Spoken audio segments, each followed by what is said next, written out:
சிறிய காயம் பெரிய துன்பம் ஆறும் முன்னே அடுத்த காயம் உடலில் என்றால் மருந்து போடும் உடலில் என்றால் மருந்து போடும் உள்ளம் பாவம் என்ன செய்யும் இரண்டு மனம் வேண்டும் இறைவனிடம் கேட்பேன் இரண்டு மனம் வேண்டும்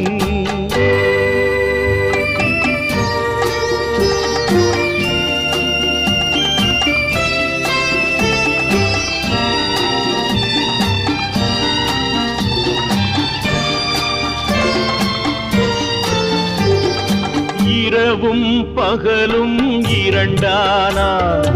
இன்பம் துன்பம் இரண்டானா